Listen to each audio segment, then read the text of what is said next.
The first episode of House of the Dragon Season 1 is titled The Heirs of the Dragon. The episode starts with a peek into the past. As the first century of the Targaryen dynasty ended, the Targaryens were at the peak of their powers. With 10 adult dragons, they had power, unseen and unheard of before. However, the health of the old king, Heirs, was deteriorating. His 60-year reign was considered a peaceful and prosperous reign. However, both his sons had tragically died in an accident, which left his succession in doubt.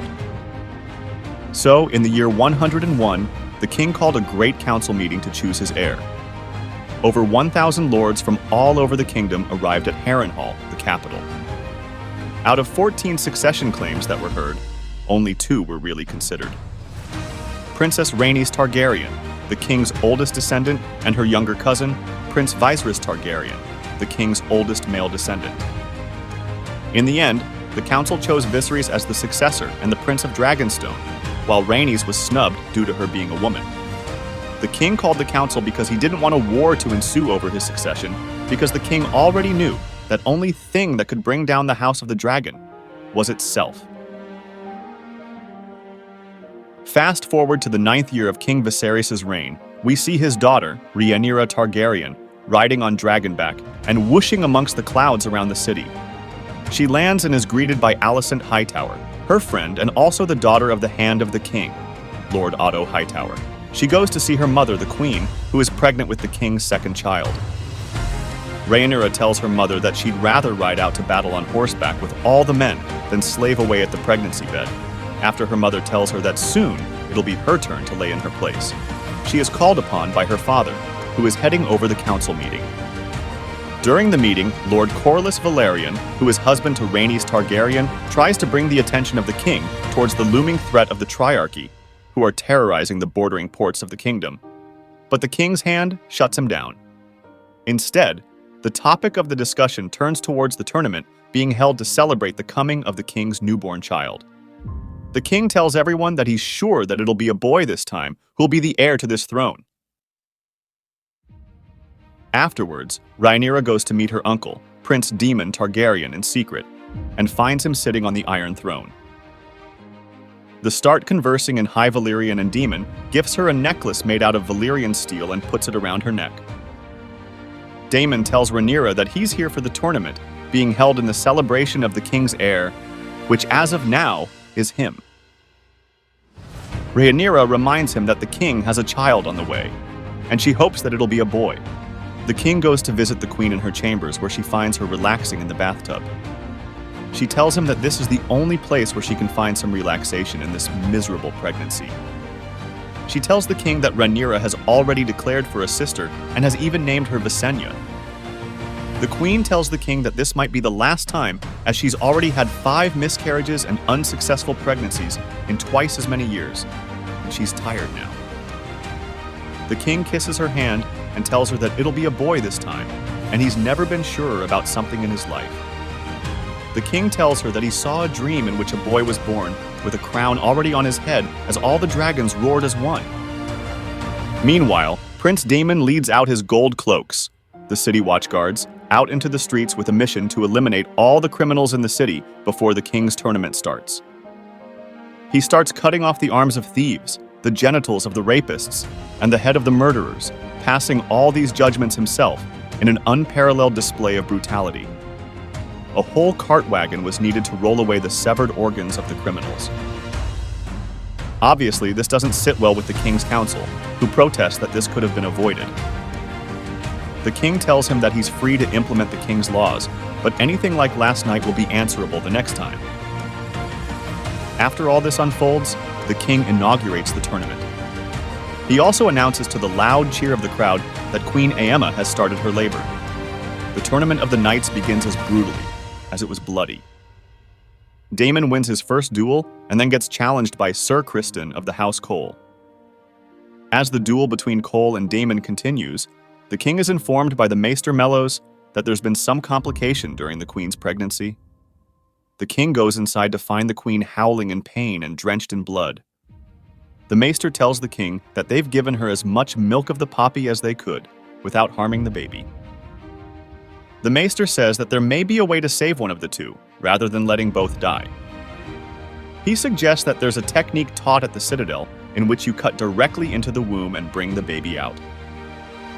The king reluctantly agrees, and in doing so, the queen dies a horrible, painful death, while the son of the king is born. However, the joy doesn't last long, as the newborn also dies not long after.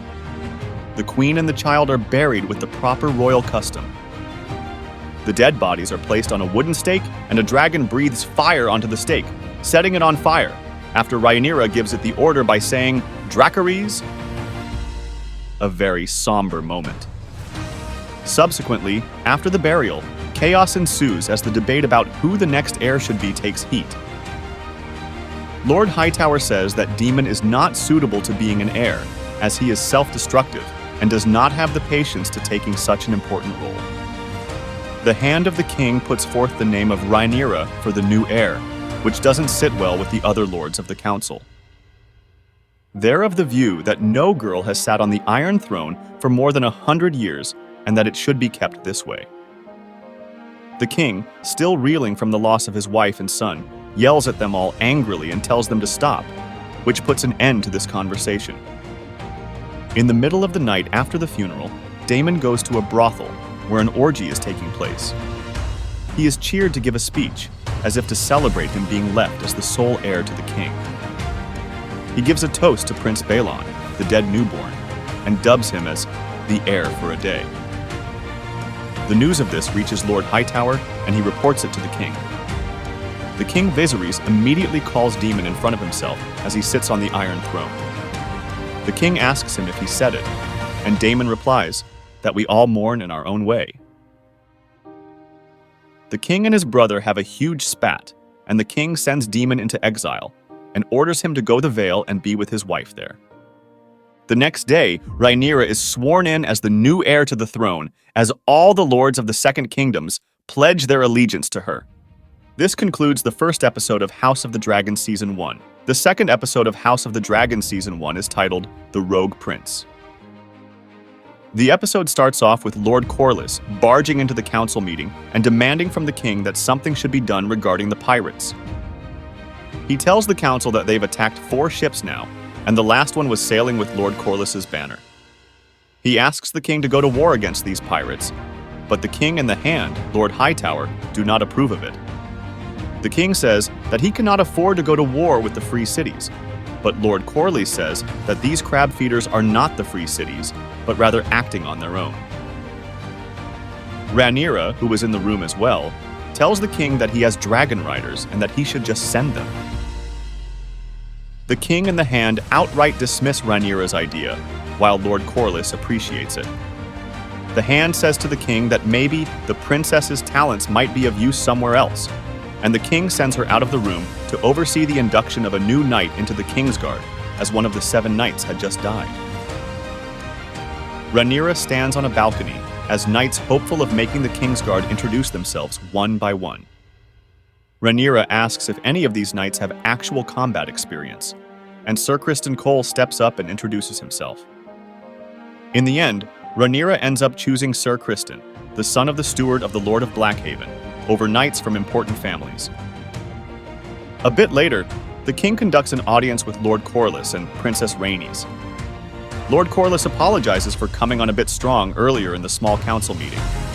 The king says that he does appreciate Corlys's sentiments, but as king, he has to avoid an all-out war until it is absolutely unavoidable. Lord Corlys says that the queen has just passed away, leaving the king with no male children, while a girl has been named heir to the throne for the first time in history, so a show of strength is necessary. Corlys suggests that the king marries his and Rhaenys' daughter, Lynna, and combines the strength of the last of the 2 remaining great Valyrian houses, as this would be a great show of strength. After a bit, the king meets Lynna, who is actually very young.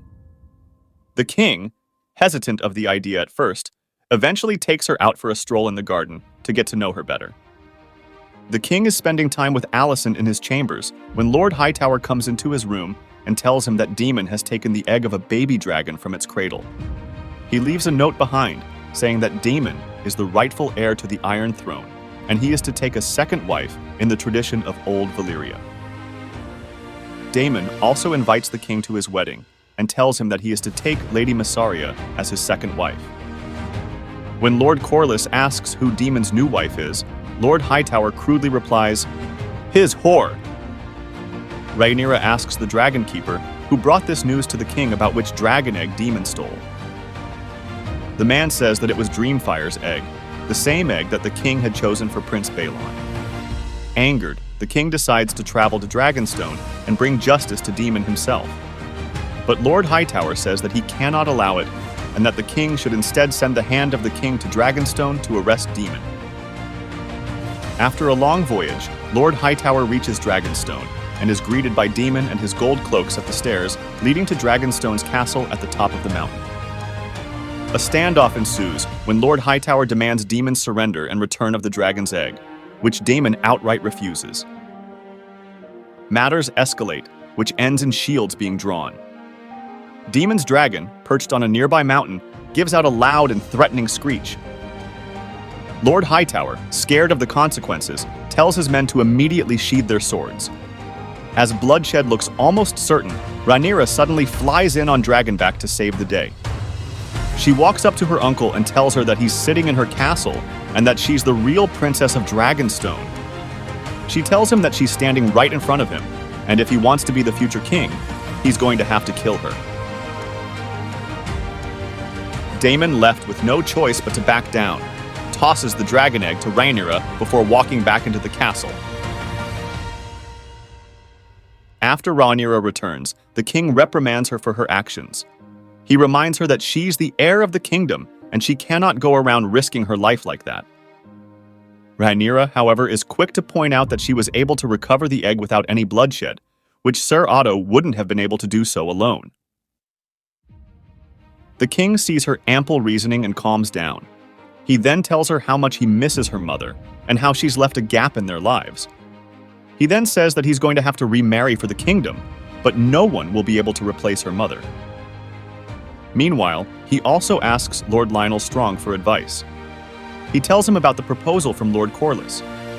Lord Strong also advises him that it's a good idea to match the two powerful Valyrian houses. The king, however, says that there's just one problem, that she's only 12. Afterwards, the king calls the council meeting and announces that he's going to remarry to propagate his line. Everyone expects him to announce that he's going to marry Laena Velaryon, but shocking everyone there, he instead announces that he's going to be marrying Lady Alicent Hightower. This angers Lord Corlys, who storms out of the room. Rhaenyra, also not knowing how to react to this, leaves the room, leaving her father calling after her. Lord Corlys, feeling betrayed by the king, instead goes knocking at the door of Daemon. He tells him everything and tells him how the king refuses to help him against the pirates terrorizing his shores. He says to Daemon that he thinks they are both cut out of the same cloth. He brings Daemon's attention to the trouble in the Stepstones. He tells him that a Myrish prince is feeling sailors to the crabs, and if he continues like this, House Velaryon will lose its very important trade route. Lord Corlys tells Daemon that he has a chance to prove his worth in the Stepstones and shut the mouths of any who doubt him. This concludes the second episode of House of the Dragon Season 1. The third episode of House of the Dragon Season 1 is titled Second of His Name. The episode begins with Daemon riding out to the Stepstones on Dragonback and wreaking havoc on the Triarchy pirates in the middle of the night. After some casualties, the pirates flee from the shore and retreat to their caves to survive the dragon's onslaught. However, some pirates perched on higher ground start shooting flaming arrows at Daemon and his dragon. One of them also hits his armor. Daemon calls Prince Drahar out to come face him, but due to the oncoming influx of the arrows, Daemon is forced to retreat. Fast forward some years, King Viserys and Alicent's son, Prince Aegon, is now 2 years of age, and Alicent is pregnant with the king's second child. Lord Hightower had already started planting the seeds in the king's head to name Aegon the king's heir. On Aegon's second name day, the king organizes a hunt out in Kingswood to celebrate the occasion. Rhaenyra is also forced to go on the hunt against her will, because the king wants the whole family to be there. When they get to Kingswood, Rhaenyra is approached by Lord Jason Lannister. He offers the princess the finest wine of Casterly Rock, home of the Lannisters, and then tells her that he'll do anything for his queen or future wife. This angers Rhaenyra, and she goes to confront her father. Rhaenyra shouts at her father and asks him if he brought her along to parade her in front of the lords and sell her off to the Lannisters. The king, angered, tells her that it's her duty to marry someone sooner rather than later, and Jason Lannister is an excellent match. All of this commotion happens in front of all the nobles present there. Rhaenyra storms outside, gets on her horse, and rides away in anger.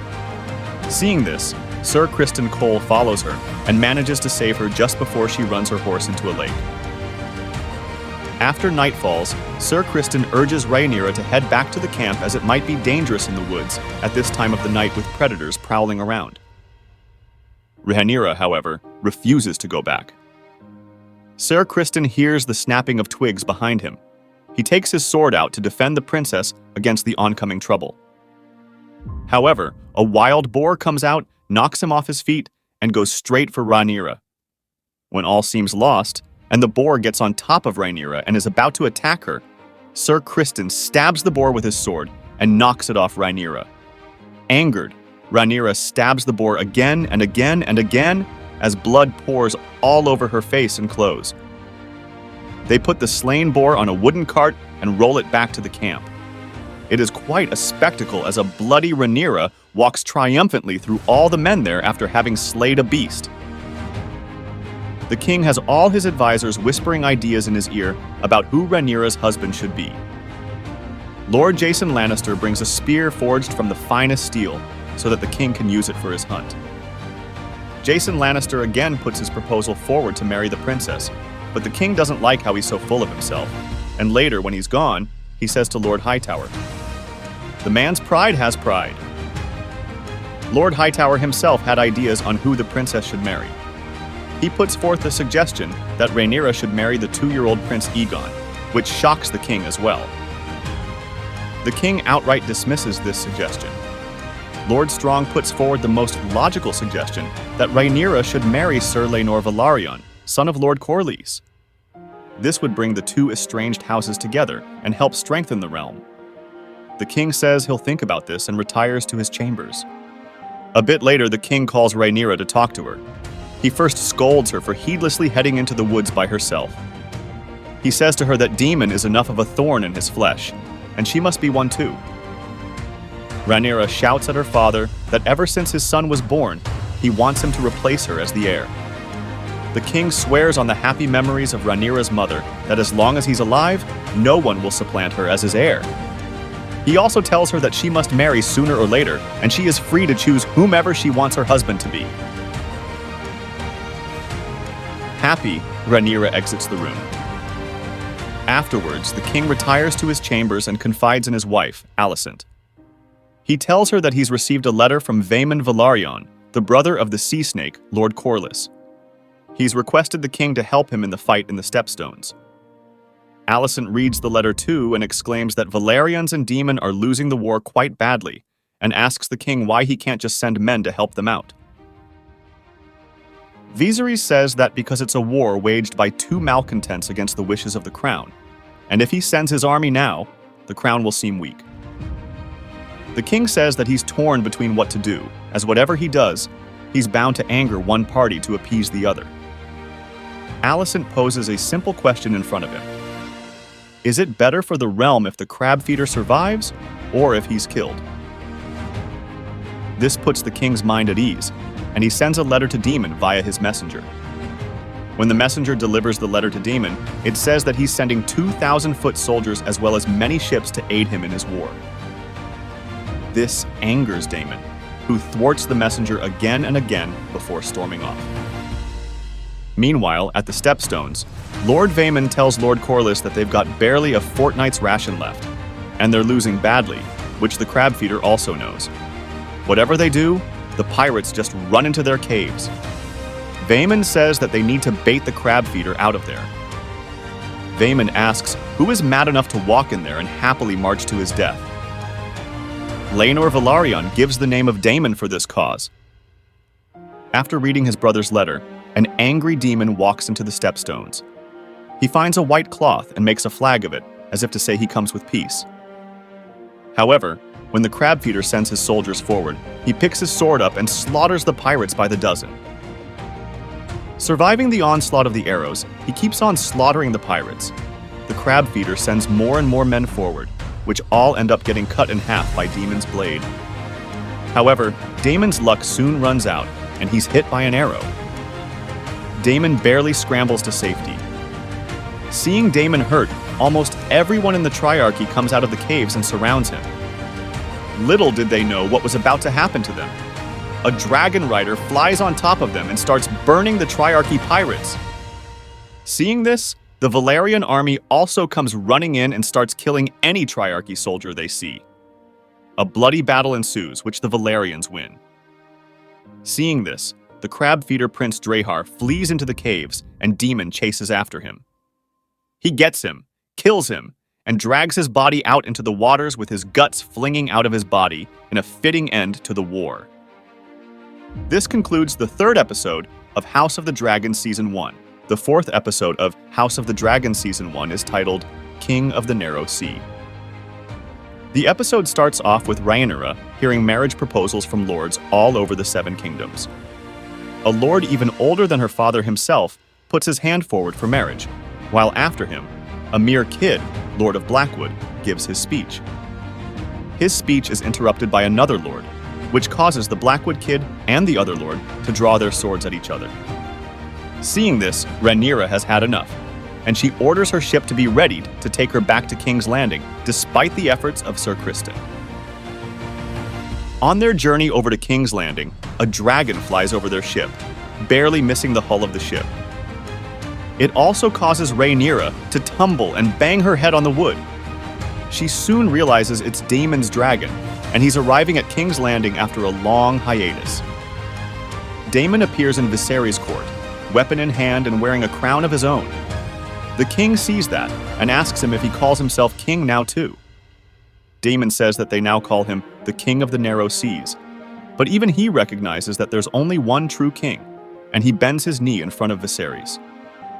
The king asks him where Corlys is, and Daemon tells him that he sailed back to Driftmark. When asked about who's defending the Stepstones then, Daemon replies that it's being defended by the tides and the corpses of 2,000 Triarchy soldiers staked to the sand for anyone to see and not even think of doing something like this again. Hearing this, the king embraces him in front of the whole court and lets Daemon know that the entire realm is in great debt to him. Meanwhile, at the next small council meeting, Lord Hightower has alarming news. He tells the king that his brother has sent word from Hightower that Lord Corlys has sought out the hand of the daughter of the King of Braavos, one of the major free cities, for his son Laenor. If this happens, they're going to have to seek out a marriage pact of their own with the free cities, which alarms Rhaenyra, who's just sitting there listening to all this. Afterwards, Rhaenyra goes to her room, where Ser Criston is watching outside. She goes inside to find a duffel bag with a hat and a commoner's clothes inside. It also has a small note with a drawing on it with an X marked on it. Rhaenyra soon realizes that the drawing is of her room, and the X is marked just a little right of her bed. She goes to that part of her room and moves the furniture from in front of it, only to notice that it's a door to a secret passageway. She goes inside, and at the end of the tunnel, she sees Daemon standing there, waiting for her. Daemon takes Rhaenyra, who's now disguised as a common boy, out of the palace walls and into the city. He takes her through the hustling and bustling streets of the city, and Rhaenyra experiences the nightlife of the commoners for the first time in her life. They go watch a theater show, and Rhaenyra experiences the different vices present in the city as well. The fast-paced scene beautifully depicts the life of the common folk outside the walls of King's Landing. At one point in the night, Rhaenyra frees herself from Daemon's hand and runs off into the streets after stealing from a corner shop. She runs into Sir Harwin there and orders him to keep quiet and not tell anyone. Sir Harwin sees Daemon approaching and understands what's happening there, so he lets them be and walks off. Daemon takes Rhaenyra to the brothel, where he tells her that mating is a pleasure and Rhaenyra is again fascinated. He takes off the hat she's wearing so that she's completely recognizable to everyone. They draw nearer to each other and start kissing passionately, but Daemon abruptly backs off and leaves her there, almost entirely disrobed. Hurt and disgruntled, Rhaenyra makes her way back to the palace and her room, where a baffled Sir Criston sees her going into her room. Rhaenyra steals her helmet playfully, and when Sir Criston asks for it, she throws it onto the ground and asks him to pick it up. She kisses him and starts taking his armor off. Hesitant at first, Sir Criston also kisses her back eventually, and they take their clothes off and make love to one another passionately. The next day, Lord Hightower catches wind of all this and is informed by one of his spies that Rhaenyra had sex with Daemon in front of the whole brothel. He goes immediately to tell the king. He stutters to find the correct words to tell the king what actually happened. After the king orders him to speak plainly, he hesitantly tells him that his spy saw Rhaenyra and Daemon coupling. The king, in utter shock and disarray, refuses to believe the Lord Hand at first. However, Otto Hightower tells him that his sources haven't led him astray yet, and he can do his own investigations as well. Alicent, who happened to be in the room, overhears all this. She immediately goes to find Rhaenyra and asks her if she's had sex with Daemon. Rhaenyra outright refuses this and tells her that yes, she was wandering outside the walls, and Daemon did take her to a brothel. But once they got there, Daemon ignored her for a whore and left her stranded. Alicent believes her and goes to tell the king of this. The king, however, quickly summons Daemon to his court and asks him if he had sex with his daughter while kicking him again and again. A drunk Daemon confesses to this. The king says that he's blemished her name, and now no lord in the Seven Kingdoms is going to want Rhaenyra as their bride, as she's not a maiden anymore. Daemon instead tells the king to marry Rhaenyra to him instead, and they'll rule over the Seven Kingdoms together. Hearing this, the king banishes Daemon again and tells him to go to the Vale to his lawful wife. Subsequently, the king calls Rhaenyra for an audience. He tells her that she is going to perform her duty by marrying Sir Laenor Velaryon by the order of the king. Rhaenyra says that she will gladly perform her duty, but tells her father that the king surrounds himself with people who are too self-absorbed with their own interests above the interest of the court. Rhaenyra tells the king that she'll do her duty, but first, the king must do his duty as well. Later, the king calls for Lord Hightower and tells him that he put his own ambition over the crown. He says that Alicent was a calculated distraction he sent, and he's only started to realize that now. In a shocking twist, the king relieves Lord Hightower from his duties as the Hand of the King. This concludes the 4th episode of House of the Dragon Season 1. The 5th episode of House of the Dragon Season 1 is titled, We Light the Way. The episode starts off with Lady Rhea, the Lady of the Vale, riding off into the beautiful hills of the Vale to go hunt. However, when she turns a corner, she finds Daemon there, wearing a cloak and waiting and hiding. She greets him by calling him husband, as if taunting Daemon. She asks Daemon if he's finally come there to consummate their marriage and tells him that even the sheep of the Vale might be more willing for that than her. She taunts him by asking him what his plans are now, that even his brother, the king, has forsaken him. Lady Rhea asks Daemon if he plans to now overthrow the child heir as well. However, she soon realizes that the cunning Daemon has something else in his mind. But before she can even react, Daemon overthrows her from her horse in one quick motion. Lady Rhea falls down and lies there paralyzed, waiting for her death. As Daemon starts walking off, she taunts him one last time by saying, "I knew you couldn't finish the job."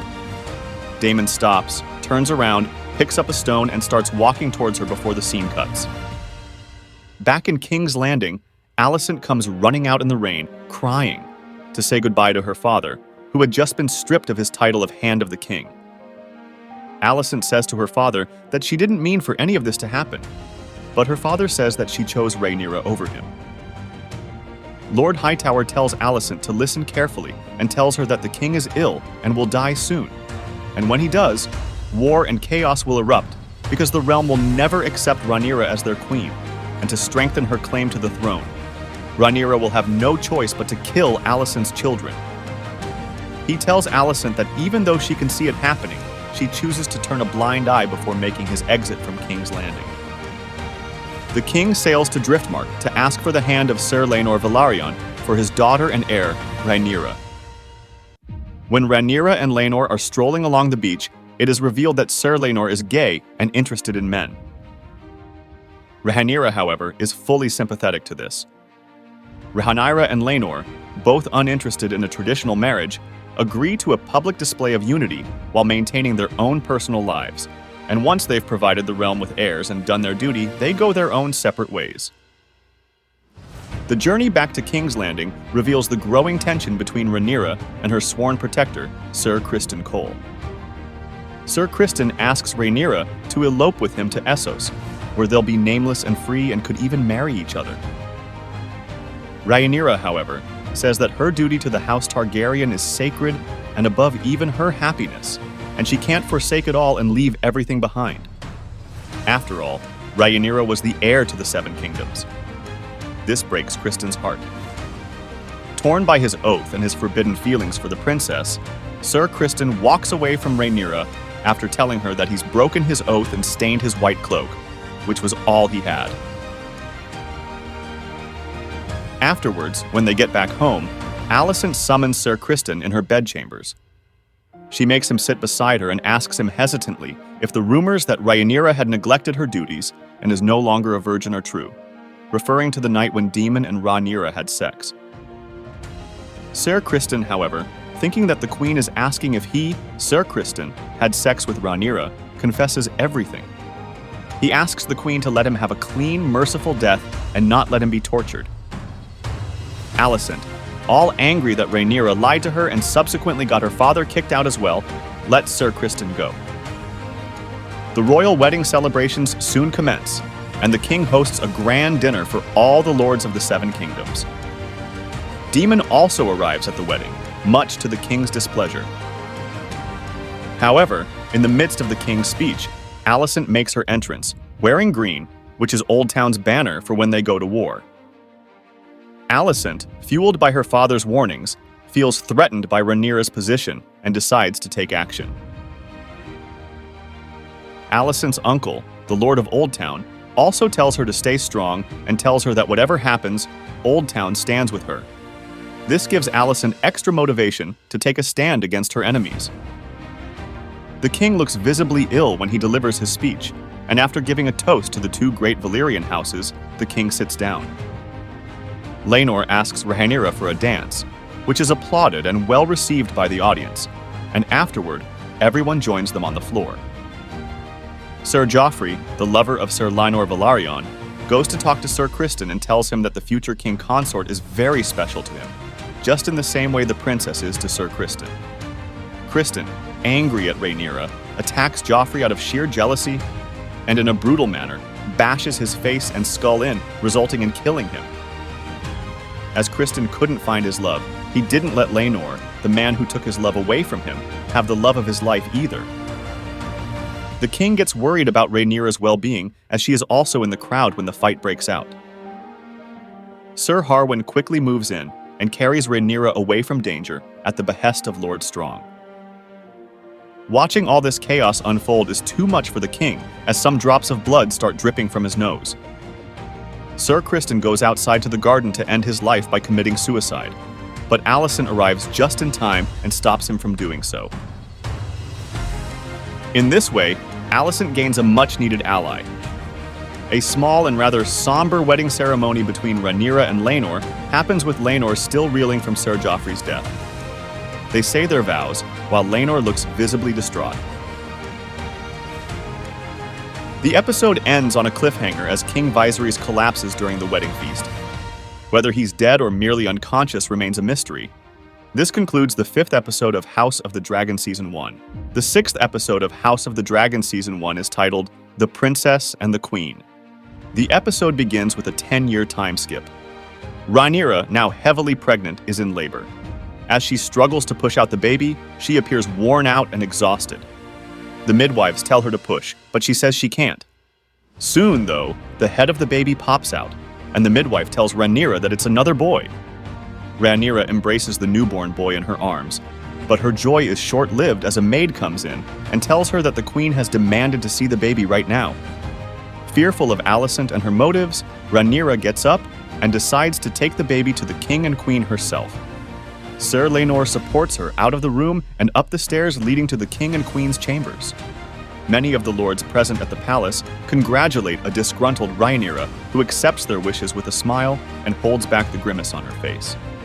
Ser Laenor and Rhaenyra bring the child to the king and queen. The king is delighted and holds his grandson in his arms, while Alicent asks the parents if they've settled on a name. Before Rhaenyra can speak up, Ser Laenor says that his name will be Joffrey. As Rhaenyra and Laenor are about to leave, Alicent whispers in Laenor's ears and tells him, "Keep trying, and you'll finally have one that looks like you." Once the princess and Laenor have left, Alicent raises the legitimacy of Rhaenyra's children in front of the king. As none of Rhaenyra and Laenor's children look like Laenor and have a black head of hair while both their parents are blonde, Alicent's claims have weight, but the king shuts her down. He tells her that what she's trying to accuse Rhaenyra of can have dire consequences and tells her to speak no more of it. Meanwhile, in the free city of Pentos, Daemon and his new lady wife, Lyanna Velaryon, roam around on their dragons, much to the amusement and amazement of the crowd. Prince Reggio of Pentos holds a dinner in their honor and gives a toast to Aegon the Conqueror, who helped Pentos in their war against Lys, their enemy. After giving the toast, Reggio puts forth a proposal. He asks Daemon and Lyanna to take permanent residence in Pentos with their children. He tells them that the Triarchy has teamed up with Lys, and with the help of the Martells, the Lords of Dorne, they may attack Pentos again. He asks them to stay and protect Pentos with their dragons, and in return, he'll give them the palace they're eating in and make Daemon the people's new Targaryen lord. While Lyanna declines the invitation by saying that they're merely travelers, Daemon says that it's a fine offer, and they'll certainly entertain it. Back in King's Landing, Ser Criston teaches dueling and fighting to the children of both Rhaenyra and Alicent. However, he gave more attention to the king's children rather than that of Rhaenyra. Ser Harwin, who had just come on the scene, points that out. This angers Criston, and he puts Aegon, the king's eldest, against Jacaerys, Rhaenyra's eldest son. It is no fair match as Aegon is much older, and he easily overpowers him. Cole constantly barks orders at Aegon to use his legs and keep pushing forward. However, just as Jacaerys is about to be hurt, Ser Harwin pushes him off. Cole taunts him by saying that his affection with Rhaenyra's children is not that of a knight, and one could assume that it's worthy of a brother, father, or son. This angers Harwin, who attacks Cole and keeps punching him until he is restrained by the knights there. This makes Cole chuckle, and he says, "Thought as much," pretty much confirming his suspicion that Harwin is the real father of Rhaenyra's children. In Pentos, meanwhile, Laena goes into labor. It is a particularly troublesome and painful one, as no matter how much Laena pushes, the baby doesn't come out. The maester there gives Daemon a choice. He tells him that the child isn't coming out, and if he wants, they can cut open her belly and bring the baby out that way. But there's no guarantee that the baby will survive. Daemon asks the maester if Laena will survive that, and the maester tells Daemon that there's no chance the mother would make it. Ultimately, Daemon refuses to do that out of love for his wife, and ultimately, Laena has a miscarriage as a result. Disheartened by this, and the constant refusal of Daemon to leave Pentos, Laena walks out of the room and goes in front of her dragon, Vhagar. She orders Vhagar to light her up on fire by yelling, "Dracarys," at the beast. Vhagar hesitates and doesn't want to burn her, but after looking at her one last time and seeing Laena's feeble state, Vhagar spits fire at Laena, completely burning and instantly killing Laena in the process, just as Daemon makes his way out and witnesses everything. Back in King's Landing, Lord Lionel Strong comes in front of the king and offers him his resignation. He cites the reason for this being that his son, Ser Harwin, has disgraced himself by fighting Ser Criston and being involved in the allegations against the princess. The king dismisses this by terming it as nonsense, much to the queen's displeasure, as she wants her father to be the hand of the king again. The king tells him that he served as his hand faithfully and given advice without the influence of any self-interest. Satisfied by the king's answer, Lord Strong then asks permission for leave to escort Ser Harwin back to their family seat at Harrenhal. The king gives his permission, and they start their journey. The next night, when both Lord Strong and Ser Harwin are sleeping in their beds at Harrenhal, someone lights a fire, in which both Sir Harwin and Lord Strong get completely burnt and die. It is further revealed that it was done on the order of none other than Lord Lionel's own son, Sir Larys Strong. The Queen is horrified when she learns that Sir Larys has had his father and brother dead, and clarifies that she did not wish for them to be killed, but rather, she only wished that Lord Strong be removed from his post as the Hand of the King. Larys replies by saying that she knew what she wanted, and he's sure that the Queen will reward him for this when the time comes. Tired of all the politics and the allegations against her, Rhaenyra goes into the yard where Sir Laenor is dueling with his new romantic interest, Sir Qarl, and tells him that they're leaving King's Landing. She quotes Laenor by saying, "A wise sailor flees the storm before it gathers," and tells him to bring Sir Qarl along too, because they're going to need any sword they can muster. After saying this, Rhaenyra, Laenor, and their children start their journey out of King's Landing. This concludes the 6th episode of House of the Dragon Season 1. The 7th episode of House of the Dragon Season 1 is titled Driftmark. The episode begins with a funeral being held for Laena Velaryon. Everyone from the King and Queen to Rhaenyra and Daemon are there. Lord Otto Hightower has been made the Hand of the King again as Sir Larys ascends the seat at Harrenhal as tensions run high. As per Velaryon customs, a statue of Laena is lowered into the sea and entrusted to the tides of Driftmark. The king himself goes to offer his condolences to Daemon on the passing of his wife. He tells him that it's now time to come home. The king also lets Daemon know that there will always be a seat for him in his court. But Daemon outright refuses. He tells the king that his home is Pentos and not King's Landing. After saying this, Daemon storms off, and after seeing that no one is paying attention to this, Rhaenyra slips off after him after telling her children to go to sleep. Throughout the funeral service, Rhaenyra kept eyeing Daemon up and was looking for a chance to talk to him, and she finally got the chance. Rhaenyra angrily tells Daemon that he abandoned her, left her alone, and fed her to the wolves. Daemon replies by saying that she was just a child and he couldn't have her. Rhaenyra confesses to Daemon that she and Sir Laenor had tried to conceive a child, but it was all in vain. She felt no joy, and she had to find that elsewhere, referring to Sir Harwin. Rhaenyra leans in and kisses Daemon. Daemon hesitates, but Rhaenyra says that she's not a child anymore. Daemon kisses her back, and they end up making love right there on the beach under the moonlight. Simultaneously, Aemon Targaryen, son of the king and Alicent, musters up the courage and walks up to Vhagar, who's the largest dragon in the 7 kingdoms, when it is sleeping on the beach. Aemon tries to mount the dragon, but Vhagar growls at him and warns him not to come near him. Aemon, however, tells the dragon to calm down, speaking to it in High Valyrian. He grabs the saddle again, and this time, the dragon allows him to. Aemon gets on top of the dragon and starts flying it around. After a bumpy start, in which he almost gets knocked off the dragon due to the sheer force of the wind, he barely holds on and starts flying the dragon like a pro. The news of someone flying Vhagar spreads throughout Driftmark and Daemon, and Lyanna's daughters wake Jacaerys up and tell him that someone has stolen Vhagar. The children hurry to the dragon pit, where Aemon lands the dragon. Baela, Daemon, and Lyanna's daughter yells at Aemon that Vhagar is her mother's dragon, to which Aemon replies, "Your mother is dead." This leads to a fight in which he calls both Rhaenyra's sons bastards. This angers Jacaerys, who takes his knife out to fight Aemond. The 2 girls and Jace both attack Aemond, but due to the Targaryen being a better fighter and older, he is able to overpower all of them. Just as Aemond is about to hit Jace in the head with a stone, Rhaenyra's other son, Luke, takes his blade out and cuts Aemond's eyes out. Sir Harold and other knights arrive at the scene and break off the fight. The news of the fight reaches the king, who summons everyone and is extremely angry at the Kingsguard for not being able to break the fight. Rhaenyra arrives in the room, and Jacaerys tells her that Aemon has called them bastards. She tells the king of this, and the king announces that anyone who questions the legitimacy of Princess Rhaenyra's children will have their tongue removed. The king orders everyone to apologize to one another and put the matter to bed. Alicent, however, is not content with this. She says that over merely an insult, her son lost an eye. She says that she's going to have an eye of one of Rhaenyra's sons as there is a debt to be paid. The king orders Alicent to calm down and not let her anger cloud her judgment, but Alicent steals Sir Criston's knife and rushes at Luke.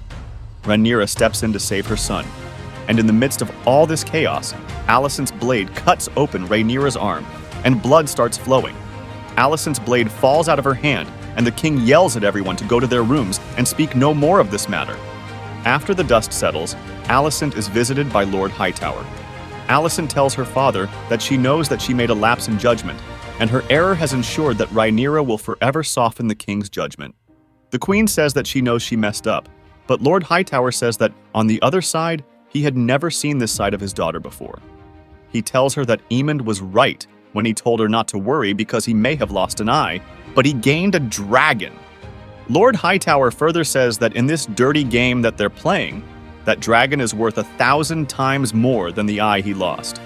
Meanwhile, Sir Laenor comes into his room to find a bloodied family. This opens Laenor's eyes, and he apologizes profusely to Rhaenyra and tells her that from now on, he'll raise his sons to be princes and warriors, and he'll be the husband that she needs. Rhaenyra, however, has other ideas. She goes to Daemon and tells him that she needs his help to fight the Greens, and she cannot do it alone. Rhaenyra asks Daemon to marry her by saying that with Daemon as her lord husband and king consort, no one would dare question her inheritance so easily. She tells him that the Velaryons are of the sea, but they, the Targaryens, are from the fire, and they were always meant to burn together. Daemon remarks that for that to happen, they're going to have to kill Laenor. Daemon devises a plan to remove Laenor from the equation. He goes to Ser Qarl and tells him that across the narrow sea, there are free cities where one can be free and nameless. He gives him some gold and tells him to give a quick death to Laenor with a few witnesses. Ser Qarl, however, plans something of his own. Instead of killing Laenor, they put up a farce of fighting, and when the servant presenter runs off to get some help, they put someone else's body in the fireplace and make their escape through a boat and sail off to the free cities. This concludes the 7th episode of House of the Dragon Season 1. The 8th episode of House of the Dragon Season 1 is titled The Lord of the Tides. The episode begins with a 6-year time skip. Rhaenys Targaryen now sits atop the seat at Driftmark and hasn't seen her husband, Lord Corlys, aka the Sea Snake, during this period because he was off fighting in the Stepstones. She receives terrible news via a raven that Lord Corlys has been badly hurt in the battle, and he has a fever, which is causing him to burn from within. The maester that delivers the letter to Rhaenys also tells her that he's seen far younger men succumb to this fever and die. Vaemond Velaryon, Lord Corlys's brother, raises the issue of who will inherit the family seat after the Sea Snake's passing. He reminds Rhaenys that she's only sitting there temporarily, and after Lord Corlys's death, she will no longer hold the seat. Rhaenys reminds him that the seat will pass to Lucerys Velaryon, on the wishes of her lord husband. Vaemond, however, tells Rhaenys that he's Lord Corlys's own brother and his closest kin left, and the seat at Driftmark should go to him. He says that he cannot see his family's seat go to a bastard of the Strongs, and the crown will take his plea seriously. Rhaenys tells him that if he could hear this, her cousin, the king, would have his tongue for this. Vaemond, however, reminds her that it's not the king that sits on the Iron Throne these days, but a queen. Meanwhile, Rhaenyra receives a letter informing her that Vaemond Velaryon has petitioned the court to question the legitimacy of the birth of Lucerys and that of Jacaerys Velaryon, who is next in line to be king after Rhaenyra. Daemon calms her down by saying that Vaemond only cares about his family's seat at Driftmark and isn't after her claim to the throne. Rhaenyra says that they still have no choice but to head over to King's Landing and defend their case. So, Rhaenyra, who's now pregnant with Daemon's child, her children, and Daemon head over to King's Landing. In King's Landing, the king is very ill and bedridden and cannot even sit up, let alone rule the kingdom. Queen Alicent Hightower is instead ruling over the 7 kingdoms as Queen Regent. Alicent is heading over to the small council meeting when she learns that Rhaenyra has arrived. Rhaenyra immediately goes to visit the king, who is gravely ill and has half of his face completely bandaged. Rhaenyra introduces her and Daemon's sons, Aegon and Viserys, to the king. Viserys chuckles and remarks that Viserys is a name befitting a king. However, he is soon overcome with pain and asks Rhaenyra to hand him his tea to ease his discomfort. After this, Rhaenyra and Daemon exit the king's chambers. After meeting the king, they're greeted by Alicent. Both Daemon and Rhaenyra raise objections to how the king is being treated.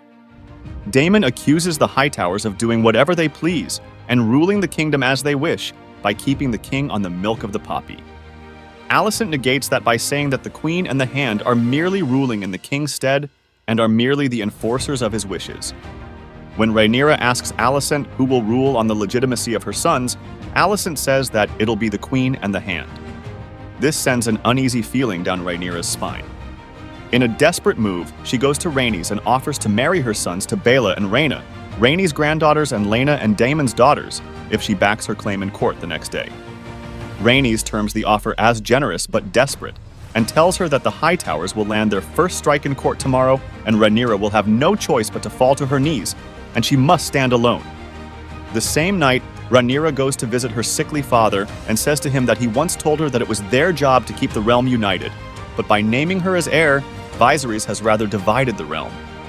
Rhaenyra cries out at the feeble state of her father, the king, and asks him to come defend her in court the next day. The king mumbles some illegible words while Rhaenyra leaves the room crying. The next day, acting on the king's behalf as the Hand, Lord Hightower hears the petitions for the ascension to the seat at Driftmark. Ser Vaemond speaks first and makes his case that he's the brother of the Sea Snake, his last remaining closest kin, and deserves to sit on the seat. Vaemond had also met with Alicent and Otto Hightower before the court proceedings and had offered her his unwavering support if he could ascend the seat at Driftmark. It seems all but certain that the Hand will rule in favor of Vaemond Valerion. But in a shocking twist, a weak and forlorn but determined King Viserys makes his appearance in the court to help his daughter. The king is helped by Daemon up the stairs to the Iron Throne, and he says that he's confused as to why petitions are being entertained on an already settled succession. He says that the only person who can verify the Sea Snake's wishes is Princess Rhaenys herself. Rhaenys verifies that it was the wish of Lord Corlys that the succession goes through his son, Ser Laenor Velaryon, to his true-born son, Lucerys Velaryon. She also says that Rhaenyra has offered to marry her sons to her granddaughters, and she readily accepts the proposal. This angers Vaemond, who says that he will not allow that, calls Rhaenyra a whore, and calls her sons bastards. This angers the king, who says that he'll have Vaemond's tongue for that. But before he can pass judgment, Daemon cuts his head clean off and says, "Let him keep his tongue!" The king refused to drink the milk of the poppy, so that his judgment wasn't cloudy, and saved his daughter in the end. Afterwards, the king holds a royal banquet for his whole extended family. The king gives a moving speech, saying that he sees the people he loves the most sitting in this room, but they've grown so distant from each other.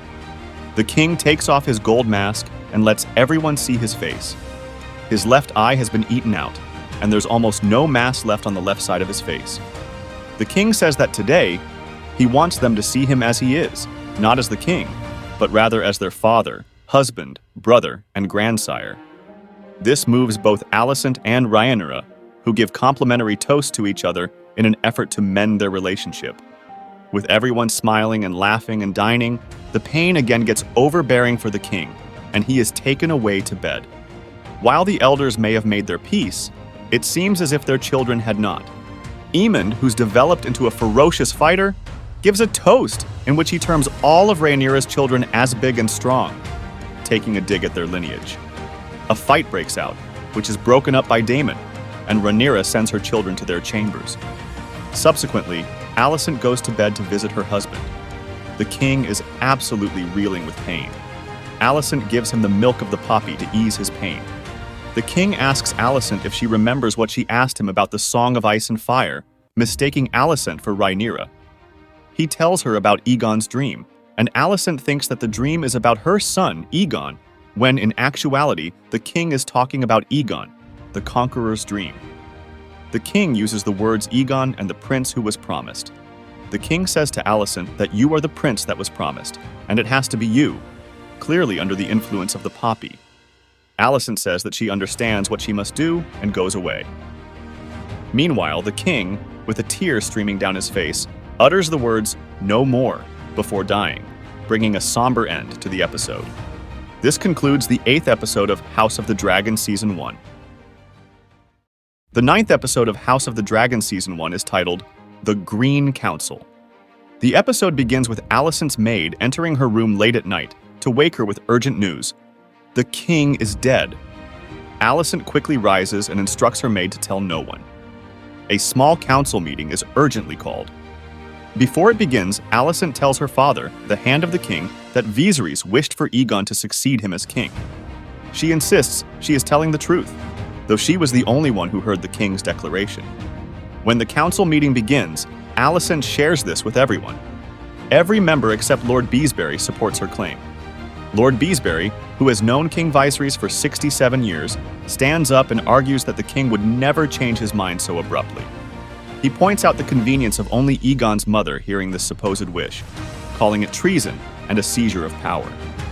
Sir Criston forces him to sit down, accidentally killing him by banging his head onto the table.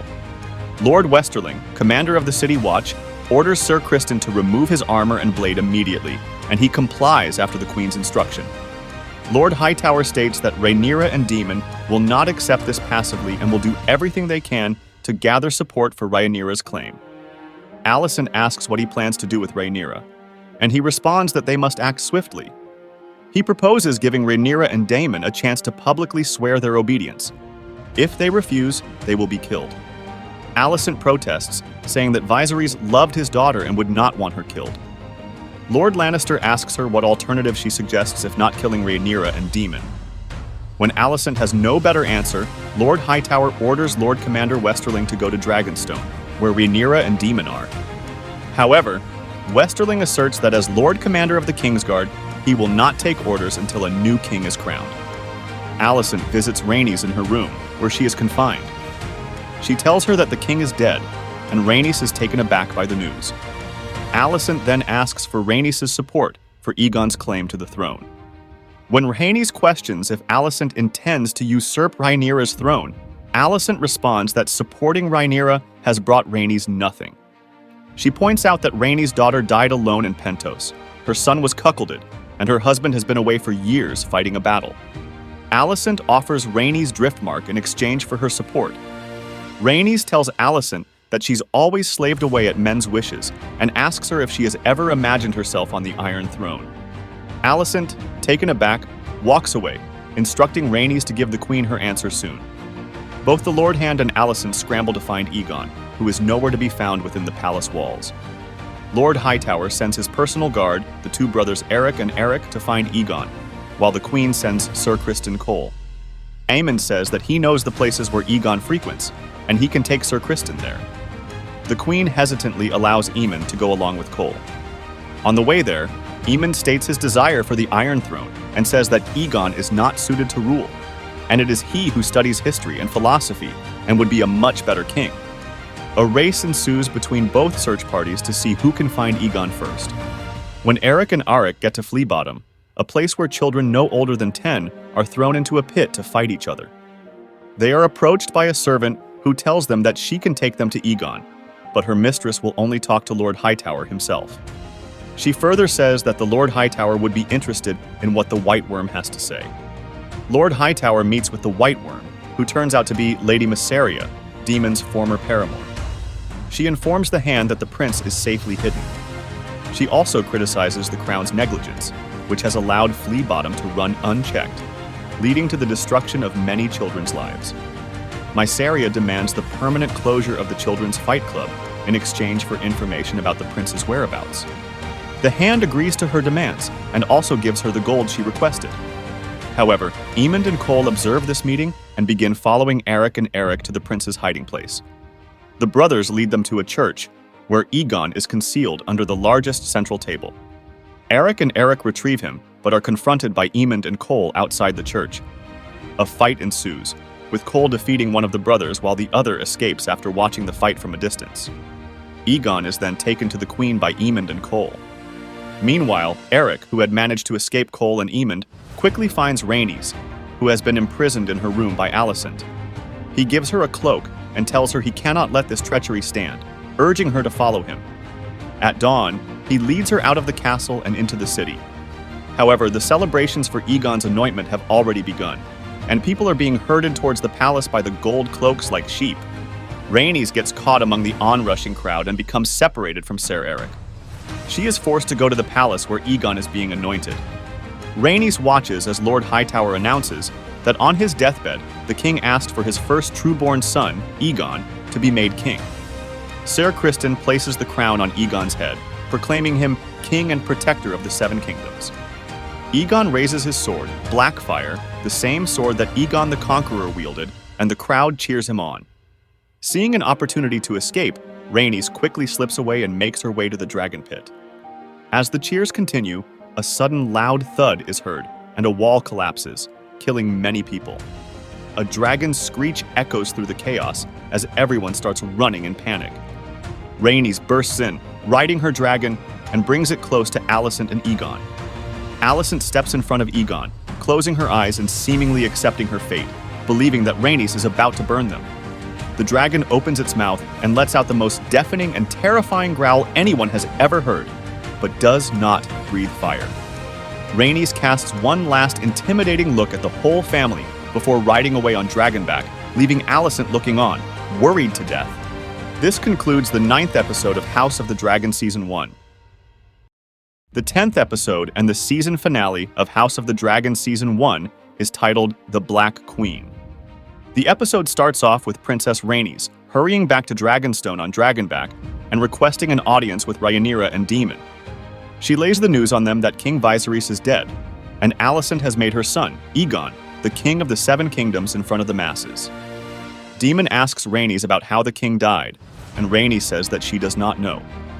Daemon proclaims to Rhaenyra that Viserys has been slain, and the Hightowers have usurped the throne for Aegon. Rhaenys warns both of them that they should leave Dragonstone at once as the Greens will be there soon. However, as soon as Rhaenys says this, Rhaenyra's water breaks, and she enters a premature pregnancy. The Maesters are all alarmed by this, as Rhaenyra isn't due for a few weeks yet. As Daemon starts preparing for war, Rhaenyra calls Jace and Luke and instructs them to let everyone know that no decision shall be taken while she is abed. Within the council room, Rhaenyra's cries of pain echo, refusing assistance from midwives and maids. With unparalleled bravery, she delivers the baby herself, only to suffer the heart-wrenching loss as the child passes in her arms. The child is then laid to rest according to the Targaryen customs. Amidst the mourning, Sir Eric arrives at Dragonstone, swearing fealty to Queen Rhaenyra and bestowing upon her a crown. Daemon, with solemn reverence, places the crown upon her head, symbolizing her ascension. All but Princess Rhaenys pay homage to the new Queen Rhaenyra, who stands resolute in her sovereignty. Meanwhile, Daemon receives news that a small ship bearing the emblem of 3 dragons approaches Dragonstone. Reacting swiftly, he orders his men to prepare for potential conflict and strides out to confront the incoming delegation. Led by Lord Hightower himself, the Green delegation presents itself, claiming to act on behalf of King Aegon. They come bearing terms for Princess Rhaenyra. However, before Lord Hightower can fully articulate the terms, Rhaenyra makes a dramatic entrance astride her dragon, soaring over the delegation and landing in their midst.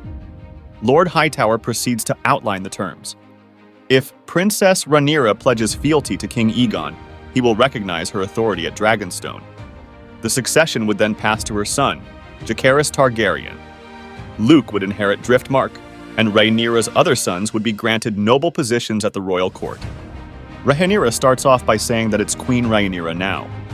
Lord Hightower presents her with a nostalgic page of a book that Rhaenyra and Alicent bonded over when they were best friends in their youth. Lord Hightower says that the Queen hasn't forgotten those times and wises that there should be no bloodshed. Daemon, who's had enough of Lord Hightower, orders Sir Eric to bring him the head of Otto Hightower, but Rhaenyra stops him. She says that the Hightowers will have their answer on the morrow and walks back to the Dragonstone castle. Meanwhile, Lord Corlys Velaryon arrives at Dragonstone after having broken his fever. Rhaenys stands beside his bed until Lord Corlys wakes up. She breaks the news to him that King Viserys is dead, and the Hightowers have put Aegon on the throne. She also tells him how Vaemond lost his life after insulting Rhaenyra and her children. Lord Corlys says that heedless ambition has cost House Velaryon, and they'll not align themselves with anyone now. Rhaenys, however, reminds him that their grandchildren are claimants to the throne, and that they will never be safe so long as Aegon is king. Hearing this, Lord Corlys makes his way down to the meeting room in a weak state. He pledges his loyalty to Rhaenyra and says that all his ships and fleet are hers to command. This puts a smile on Rhaenyra's face, and she tells Lord Corlys that she is honored. As everyone urges Rhaenyra to head into war, it is only Rhaenyra who shows restraint. She says that she wants to know who her allies are before plunging the realm into war.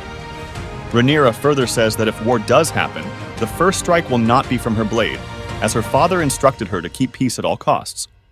Afterwards, Lord Corlys asks Rhaenyra who her allies are, and she says that she is hoping House Arryn, Baratheon, and Stark will remember the oaths that they swore to her and come under her banner. Lord Corlys tells her that hope is the fool's ally, and she should quickly get her message across to these houses. Jacaerys suggests that instead of sending ravens, Rhaenyra should send him and Luke to these houses because dragons are faster and more convincing than ravens. Lord Corlys also affirms this suggestion, and Rhaenyra agrees. She sends Jacaerys to House Stark and Arryn and Luke to Storm's End to deliver the message to Lord Boros Baratheon. Before sending them away, she makes them swear oaths that they will go only as messengers and not as warriors, and will not partake in any sort of fighting. Both brothers swear this before the seven gods. Meanwhile, Daemon travels to Dragonmont and awakens the giant dragon Vermithor by singing to him in High Valyrian. Vermithor had not been ridden since the death of Daemon's grandfather, Jaehaerys Targaryen. Lucerys flies off to Storm's End and is surprised to see that Vhagar is already parked there. He is escorted inside in front of Lord Boros Baratheon, who asks him to present his message from Rhaenyra. Luke gets scared when he sees Aemon standing in Baratheon's court, looking menacing. Lord Boros asks Luke which of his daughters he will marry, but Luke replies that he is betrothed and therefore not free to marry. Lord Boros gets cross at this and says that Luke has come empty-handed while Aemon has decided to marry one of Lord Boros' daughters. He tells Luke that he can go tell his mother that he will pledge loyalty to King Aegon. When Luke is about to return to his dragon, Aemon tells him to stop. He tells him that he has a debt to pay, throws his knife towards him, and tells him to cut off one of his eyes. When Luke refuses, Aemon hurls himself at him but is stopped by Lord Boros' voice. The Baratheon Lord says that there will be no bloodshed under his roof, and orders his guards to escort Luke back to his dragon. When Luke gets outside, he is greeted by a huge storm, which makes Arrax, his dragon, uneasy. He mounts Arrax after telling his dragon to calm down and obey him. As Luke flies into the storm, Aemond and Vhagar catch up to them and attack them. Vhagar, who is many times bigger and stronger than Arrax, chases Arrax around the storm while Aemond laughs cynically and reminds Luke that he's here for his eye. Arrax, however, due to its smaller size, manages to evade Vhagar into a narrow ridge, and when it re-emerges, it attacks Vhagar and breathes fire at it out of its own accord, not listening to Luke's commands. This angers Vhagar, who follows Luke and Arrax out of the storm and, in one bite, kills both Luke and Arrax in 2 pieces. Horror appears on Aemon's face as he knows that he's made a costly mistake. Afterwards, Daemon walks up to Rhaenyra when she's busy with the other lords trying to strategize and breaks this news to her. She trembles at first, but recovers quickly before turning around and giving an ominous and determined look into the camera. This concludes the 10th and final episode of House of the Dragon Season 1. Thanks for watching. If you liked this video, please be sure to comment, hit the like button, and subscribe.